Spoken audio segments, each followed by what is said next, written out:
Hello, everybody, and welcome to yet another edition of Paradigm Shift and Educational Comedy. I'm Dave Kelso, and boy, oh boy, oh boy, oh boy, for anyone who's been paying even a little bit of attention to world events as they've been, I'm saying the sky is blue when I say that the world is continuing to go perpetually fucking batshit.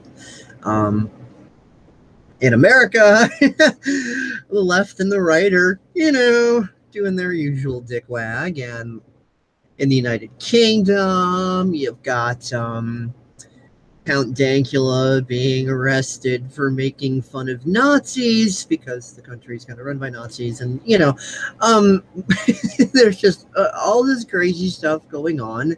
And just looking at it all, especially if you're just getting like the intensely pumped, massive content overload version of it on Facebook or whatever, social media stuff you use, and it's all just coming at you left and right. You're just like, good freaking Lord, just your eyes are glazing over looking at all of it, and you're just like, holy shit, like what is there to even do about this? Like, how can I maintain any sort of the inner peace or any peace of mind at all?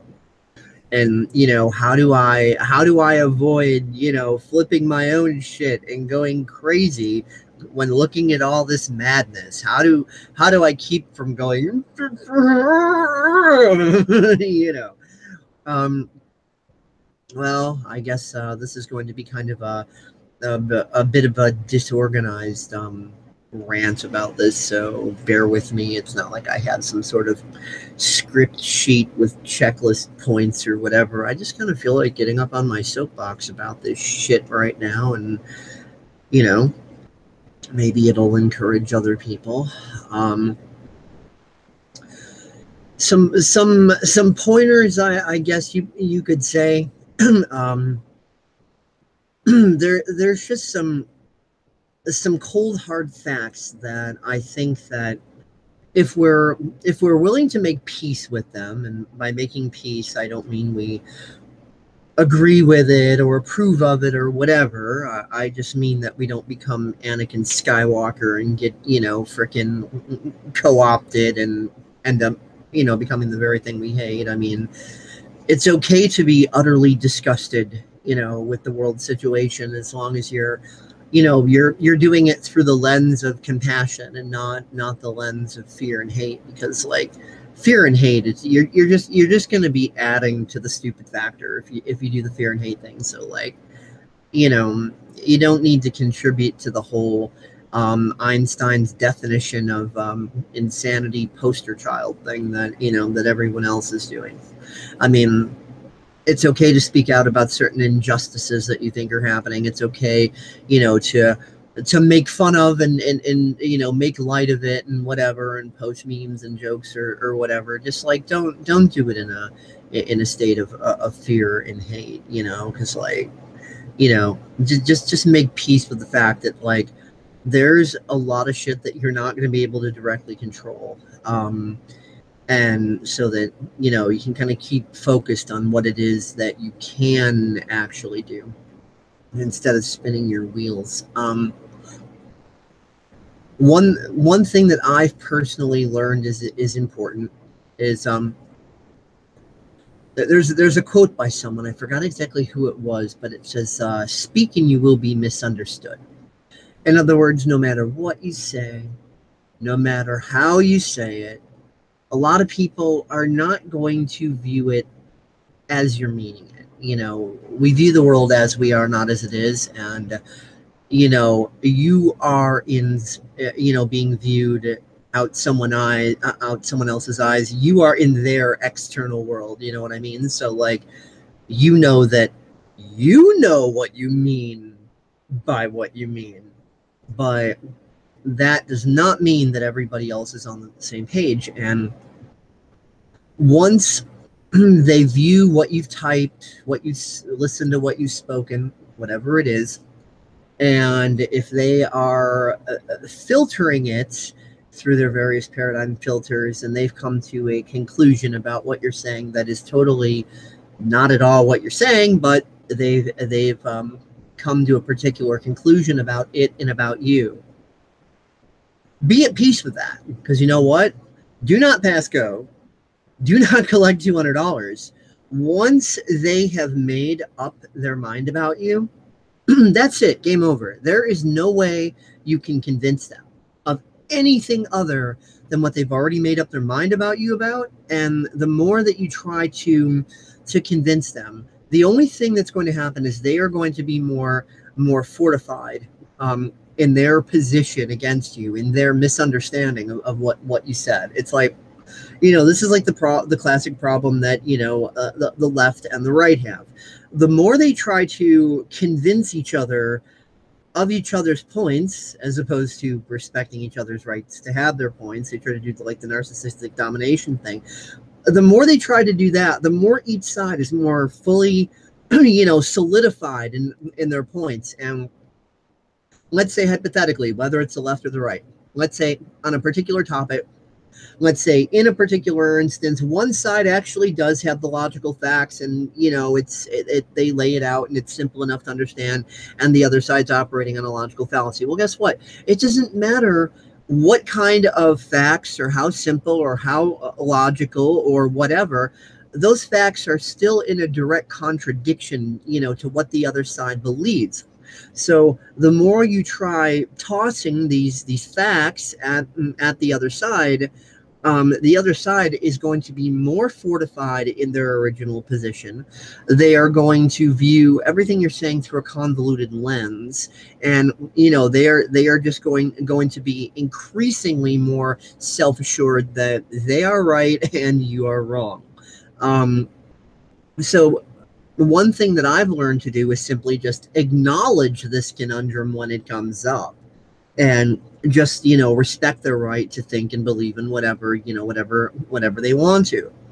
I just say something to the effect of, okay, well, I didn't exactly mean what you thought I mean, and I meant this, and I've explained this before, but you're still seeing it this other way, and well, I respect your right to do that, and I acknowledge that there's really nothing I can do about it. You're not going to convince me of your view. I'm not going to convince you of mine. Let's just agree to disagree. And everyone is so polarized and so in this narcissistic, no, I have to convince you to see my way of things, rah, rah, rah. That if you just throw out the whole, hey, let's just agree to disagree. I respect your right. They really don't know how to respond to that, because from their worldview, whether it's someone on the right or the left, doesn't matter. From their worldview, it's impossible for someone to just agree to disagree. They think that that both sides have to do like this narcissistic duel until one side wins. But as we've seen all throughout history, neither side really wins. It's kind of like a couple of 3-year-olds fighting over a toy. You know what I mean? It's like neither 3-year-old wins that battle. All it ends up with is mom and dad coming along and being like, both of y'all, knock it off. You're both acting, you're both acting immature, juvenile, and whatever. And so when you're at peace with the fact that you really can't convince anyone of anything, then it's easier to sit there and think, okay, who do I want to be? What kind of example, do I want to set?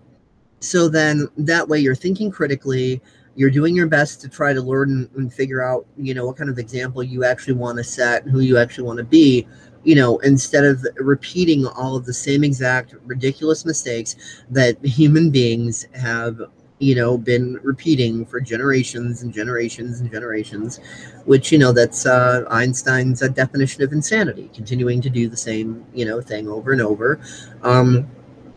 But expecting the exact, same, expecting different results each time, but it's always getting the same result. And, it is just madness. And like right now, the world is really operating on that whole Einstein's, definition of insanity thing. And I'm as frustrated by any of this as as any of you out there are. I mean, I have repeatedly said, hey, all you people that just want to like fight and kill each other and are filled with all this hatred, like, why don't y'all just like get it over with? Like, leave the rest of us out of it. If you want to go like murder each other, just like get it over with, so the rest of us can can build a peaceful world. The rest of us that aren't all into the fear and the hate and the this addiction to bloodlust. So um in my opinion, in my view, in my experiences, doing my best to try to keep myself reminded of and being at peace with the fact that, hey, the only thing in this life that I really have control over is myself. And that, some people are just not happy unless they're just not happy. And however anybody's going to view me is the way they're going to view me. And there is not one damn thing I can do about it. Literally not one damn thing. It's called game over. That's it.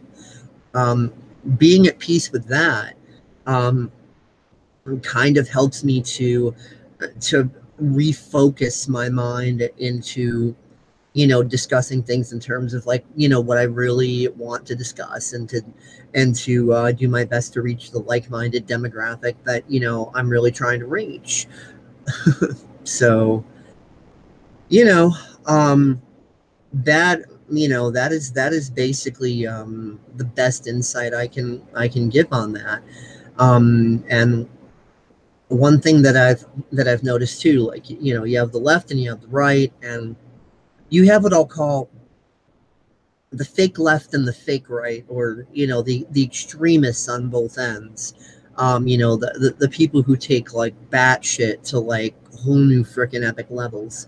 Um, One thing that I've seen is that, like, you'll have, let's say for example, some some extremist on the left, some like SJW snowflake or whatever, that's doing really bad, terrible, nasty shit to people, like for real, like no joke. And then somebody points it out and like says, hey, that person who is identifying as a leftist, maybe they are, maybe they aren't, but they are identifying themselves as that, they're saying they're a leftist, they're doing this, that, and the other. All of a sudden, the left, the real left, the true left, instead of going, hey, that person doesn't represent us. No, no, no. That's just a person being a poser. That's a ridiculous idiot, whatever. The real left will then get offended, by the person who pointed it out, and acting as if it's, an attack on everybody on the left. And then when everybody on the left gets offended, the person who pointed it out, what are they going to think? They're going to think, oh, wow, well, the real left must actually honestly be in support of this extreme fake left, because instead of condemning the virtue signaling idiot extremist over here, they are getting mad at the person who pointed out the virtue signaling extremist. So like, the person who pointed out, what are they supposed to think? Like, if the left is rallying their support behind the extremist idiot, and getting mad and attacking, whether it's someone on the right or a centrist or whoever, attacking that person who said, hey, that person over there who is identifying as a leftist, feminist, or this, that, or whatever, just acknowledging that, hey, that's what they're identifying as, that's what they're saying they are. If the true left gets mad that they did that and doesn't condemn the extremist idiot, then obviously the person who pointed it out is going to be thinking, wow, yeah, I guess the entire left is actually in support of this kind of crazy. And then of course the equal and opposite is true. It's like, when someone on the left points out that someone who is claiming to be someone on the right or alt-right or whatever, doing the same virtue signaling stuff, who is claiming that is what they represent, and then they're doing like ridiculous fucking shit of their own. And then the true right, the real right, instead of saying, no, no, no, no, no, wait a minute, they don't represent us. That's not, no, no, no, no, no, you've got it wrong. Instead of doing that, then they get mad at the person on the left, like, oh, how dare you attack the right, blah, blah, blah, blah, blah. Then obviously, you know, that person on the left or centrist or what have you, whatever the case may be that's doing the pointing out, is going to start thinking, wow, you know, maybe the whole right actually thinks like this, because they are, you know, they are supporting this instead of condemning it and saying, no, no, no, wait, you've got it wrong. That's just a crazy virtue signaling lunatic. They don't actually represent us. So you've got these misunderstandings going back and forth. And as these misunderstandings go back and forth, especially the centrists in the middle, because sometimes the centrists are agreeing with the right, sometimes they're agreeing with the left, sometimes they're condemning the left, sometimes they're condemning the right, you know, centrists tend to kind of make up their own mind about things, but critical thinking and making up your own mind about things is a dangerous, dangerous, dangerous, dangerous slippery slope, because sometimes you're going to agree with the left and sometimes you're not. Sometimes you're going to agree with the right and sometimes you're not. Sometimes you're going to be strongly advocating against something the left says and sometimes you're not. And sometimes you're going to be strongly advocating against something the right says and sometimes you're not. And every time that happens, you know, the left is automatically going to peg you as a right winger. The right's automatically going to peg you as some liberal whack job or whatever. And it's just like both sides are effectively going to be against you, and they're going to think that, you know, you're playing for the opposite team. And it doesn't really matter, you know, what facts you bring forward. I mean, I've tried this myself. I've tried making the point, look, just because I'm agreeing with the right on one thing this one time doesn't mean that, you know, I am of the right. And just because I just agreed with this leftist about this one thing doesn't mean that I'm agreeing with everything the left says or whatever. And you know, more and more people are encountering this, you know, this extremism that, oh, if you agree with one thing, then you must agree with absolutely everything that that side has ever said in the history of ever. Or if you disagree with, you know, with that one thing, then you must be condemning absolutely everything and everybody on that side, and da da da da da, et cetera, and so on. So it's a very treacherous field to navigate. And, you know, if you are someone who is a centrist, or even if you don't identify as a centrist, maybe you just identify as somebody hey, reserves the right to think what they want whenever they want, from their own perspective and point of view as an individual human. You know, this is going to be a very slippery slope to navigate. And, you know, for many of you, it has been. I mean, I have heard, you know, I've watched plenty of YouTube videos and so on and so forth of other people that, you know, have made this complaint. And also people who are on the left and the right are also going through a similar phenomenon, whereas to, you know, a lot of leftist, anything right of extreme alt left is extreme alt right from their view. So you've got, you know, that creates a division within you know, within the left. You've got the left against itself, because part of the left is claiming that the other part of the left is you know, is some alt-right Nazis or whatever. And, you know, the right has you know, the same sort of division, that if you're anything left of alt-right, then, you know, you must be some sort of bleeding heart snowflake that is trying to force everybody to think that there are 6 million genders, and if you disagree, then off to the gulags with you, you know, or whatever. It gets into all of this extreme labeling and all this extreme ridiculousness. And the only thing you can really do in the face of it, if you don't want to be a poster child for Einstein's definition of insanity, is just be like, hey, whatever, man, you know, you're going to see things the way you're going to see them, and I know there's nothing I could do about it, so cool. You know, if you want to view me this way, that's not how I am, but, you know, if you want to think that's how I am, then cool. That's your right to do that. You could think whatever you want about me, and that's fine by me. And when you can really bring yourself to be able to say that, and not simply saying that as a tactic, but like you actually really honest to God mean that you're just like, hey, cool by me.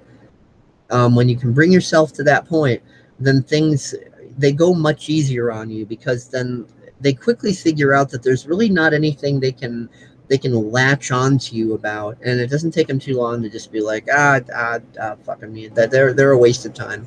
And then they just leave you the hell alone, at least for a little while, until the next time you trigger them and they try again. But at least it doesn't end up in this like never ending dickwag where they're trying to dominate you, and you're trying to force them to see your point, or you're defending your point and trying to get them to see that no, you're wrong about how you're viewing me, no, I mean it this way. Just be at peace with the fact that nothing you ever say will convince them otherwise. Once someone has you pegged to something, even if it's not true, even if they're at a total freaking misunderstanding, that's it. Game over. The only thing you can do is just admit, you're at a misunderstanding. Here's what I actually am. It's not the way you're seeing it, but I acknowledge that I can't convince you otherwise. So, que sera, sera, se leve. So, that's really the only thing you can do. That's really the only way that you can find any sort of peace in this insane world. And another thing, like here's something that I've been through recently, like the whole David Hogg and Kyle, oh god, I keep forgetting how to pronounce Kyle's last name. I'm sorry, Kyle. You have such a simple yet at the same time complex last name. Kushev something? I don't know. I can't remember it totally offhand. Yeah. But anyway, I'll just say Kyle and David. So I've watched, interviews and stuff, and, all that with David. And I have also, watched interviews and all that stuff with Kyle. And just in my personal opinion, just like, my analysis of them, just, as people, it seems that, to me, in my opinion, David Hogg is just kind of, the smug, arrogant, macho jock type, thinking he's better than everybody else and so on and so forth. And to me, he acts like it, just the way he postures himself and his attitude, and just, the way he conducts himself with other people. He even hung up on Donald Trump. I mean, geez, as much as I don't like frickin' Hillary Clinton and Obama, I wouldn't hang up on them. I'd be like, oh, you actually want to have a conversation. Cool. PSEC live stream. Let's get this going. First question, Benghazi. I mean, if they wanted to talk, it's like, hey, cool, let's talk. Let's have this conversation if that's really what you want. I wouldn't be smug like, oh, I'm too good for you, and then brag about it. Whereas, like, Kyle, he's been wanting to have a civil debate with David Hogg. And for those of you who don't know who Kyle and David are, they were both kids that were, at the Parkland, school shooting. They were at the school there, and they were up in the mess of that and so on. So yeah, they are survivors of that particular shooting. And, so the press has been interviewing them and so on and so forth. But anyway, the media has it seems to me that the media has kind of decided to make David kind of their golden boy. And it just kind of seems like they're just feeding him lines. And, I mean, look at it from David's point of view. Like, I think that David is completely ignorant of any of the geopolitical implications. So, as much as I like to joke about, oh yeah, he looks like a Hitler Youth poster child, just because of the way he's coming off and everything. I don't actually personally believe that he has any conscious awareness of the implications of any of that. I don't think he wakes up in the morning and does a Nazi salute to the mirror and says Sieg Heil. I don't think he wants to take all of our guns, and I don't think he has any plans for world freaking domination or whatever. I just think that there's a lot of things about geopolitics that he doesn't understand. If you look at it from his point of view, you've got the mainstream media, who any teenage boy like him would view as a perceived authority. there's this perceived authority figure that is licking his ass, wetting his ass, going, David, you are our fucking hero. Will you please be our hero? Will you continue to be our hero? Then of course he's going to be thinking, sure, and if they want me to say a few lines of this here and there, hey, it's a small thing to ask, right? And hey, if I get fame and notoriety and then whatever from all of this, I'm going to be a shoe-in for like any career field that I want to pick. Man, it's going to be like, yeah, he's that David guy. He's hired, So, I mean, I can understand, where David is probably, coming from on this and the way he's looking at it. So no, I don't think that he consciously has some conspiratorial agenda against the American people. He's not a crisis actor, and as much as he might look like Joseph Goebbels, I don't think that he is the second grandson of the cousin of the Nazi Reich or whatever conspiracy theory nonsense. No, I don't think any of that. But I do think that just in the way that David is refusing to talk in anything but an echo chamber of people agreeing with him, whereas Kyle wants to sit down and have, civil discussion and kind of put all the cards on the table and have both sides fairly represented and so on. I mean, just based on the way both of their attitudes are about it, and plus how Kyle has actually already met with legislators and talked to them, and there was a bill that's already passed the House and going through the Senate and so on. I mean, it's just comparing the two of them just logically, I have formed my own particular view about each of them, and truth be told, if Kyle was a gun control supporting liberal, which he's not, and if David was pro Second Amendment, pro gun rights, and basically switching the position, like if their positions were reversed, but they still had their same personalities, um I would still think David is a freaking arrogant jock who just likes an NRA echo chamber, if you were taking that side of it. And I would still see Kyle then in this reversal situation as as an open-minded civil liberal who believes what he believes, but still wants to have the civil conversation. So it's just it's just funny. It's just really mind-blowing, just all the different projections that people can put on you, like because of all this tribalism. It's like, you say that you think their poster child is arrogant, and oh my god, whoa. Whereas Kyle's not really getting anywhere near as much media attention or anything, obviously, but it's just like, this insane world is so focused on all this left, right, back, forth, domination game shit. Oh my god, getting all offended. Oh, and it's like, and instead of asking,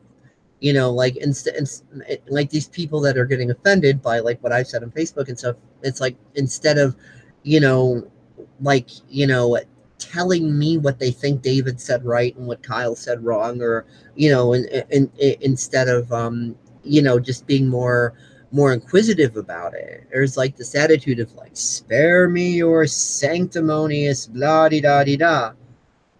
And it's just like, okay, well, I mean, I'm not going to have that response to people. I mean, hell, I think even if someone is up there, spouting a hateful load of crab, that, I believe in freedom and liberty and all of that. So I'm not going to be, oh, spare me your sanctimonious blah blah blah. You need to da da da da da. No, shut up. No, everybody's got the right to to voice their opinions and say whatever it is they want to say, because if freedom of speech isn't the right to say what other people disagree with and don't like, then what the hell is freedom of speech anyway, right? So hopefully my little rant is, some people have found it useful, I hope. Kind of just a means of remaining calm in the shitstorm. and just, learning to just, be at peace with and respecting the rights of others. Hey, some people just aren't happy, and let they just aren't happy, and you're not going to convince no one of shit. And just accepting that. You don't have to like it, you don't have to agree with it, but just accepting that people are going to view the world as they are, not as it is. So it doesn't matter what you say, how you say it. Your words are still going to get, torn apart, duct taped back together, convoluted, and turned into this thing that, like, you don't even recognize yourself. And then they're going to toss it back to you, and you're going to be like, what? How in the fuck did they perceive me as that? What? Yeah. So, just be at peace with all that. And when you're at peace with all that, you will conduct yourself in a way with them that is like way more civil than they're used to. And you'll be saving yourself a hell of a lot of drama and bullshit. I mean, I just kind of speak from experience on that. So that's where I'm coming from. So hopefully that's been helpful. Good luck. Stay strong. Stay brave. It's a wild, crazy shitstorm, and I highly doubt it's going to get any calmer anytime soon. So just hang in there. Peace out. Later.